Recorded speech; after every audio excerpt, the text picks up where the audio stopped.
اب آپ نے صحیح بخاری کا میرے حوالہ صحابہ ستاروں کی مانند ہیں، جس نے ان کی تباہ کی وہ فلاح پا گیا، اس کے بارے میں وضاحت فرما دیں، یہ حدیث صحیح ہے یا نہیں؟ اب علماء جو تھے اللہ ان پر رحمت کرے کتنے منصف تھے، کتنے وہ اللہ سے ڈرنے والے تھے کہ یہ روایت ہم اہل سنت کے حق میں بڑی کام دینے والی ہے۔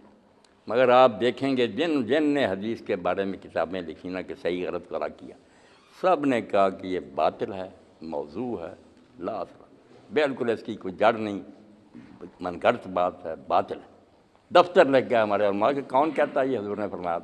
کچھ نہیں۔ اور باتیں جو نا آپ نے کہا میرے اصحاب کو برا نہ کہو، تم احد پہاڑ جتنا سونا خرچ کرو گے تو ان میں سے کسی نے ایک مٹھی جو دی ہے تو اس کے برابر نہیں، کیونکہ شروع میں دین کی ان کو خدمت، وہ صحیح حدیث ہے۔ یہ جو ہے نا ٹھیک نہیں۔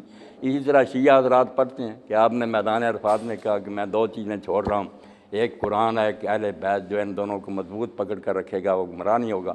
یہ خطبہ بھی ان کا جو ہے نا ٹھیک نہیں۔ اہل بیت کا ذکر آپ نے کیا مگر اس میں یہ نہیں کہ دونوں کو پکڑ رکھو، وہ صحیح الفاظ یہ ہیں، وہ غدیر خم پر دیا کہ میں تم میں دو عظیم چیزیں چھوڑ رہا ہوں، تارکن فیکم السکینہ، ایک اللہ کی کتاب ہے، پکڑنے کے لیے صرف اس کے لیے کہا ہے کہ اس میں ہدایت ہے، نور ہے، اس کو مضبوط پکڑنا۔ اہل بیت جو فرمایا نا کہ میری اہل بیت، ان کے بارے میں دین کا نہیں کہا کہ ان سے دین لینا یا پکڑنا، یہ کوئی لفظ نہیں۔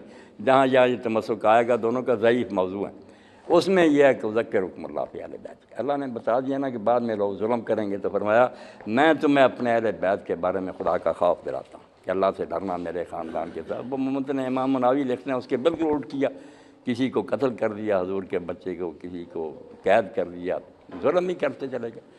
وہ صرف حسن سلوک کی ہدایت تھی کہ 3 بار آپ نے کہا کہ کچھ خدا کا خوف کرنا میرے خاندان کے بارے میں، دین لینے کے لیے صرف قرآن کا کہا۔ یہ جو ہم کہتے ہیں نا کہ آپ نے کہا قرآن اور سنت، یہ بھی زیادتی کی بات ہے، یہ بھی مرسل روایت ہے، کوئی نہیں اتنی مضبوط، نہ وہ ہے جو کہ اہل بیت سے دین لو۔ دین کے لیے آپ نے کہا کتاب اللہ ہے، اس میں ہدایت اور نور ہے، اس کو مضبوط پکڑنا۔ یہ خطبہ حجۃ الوداع۔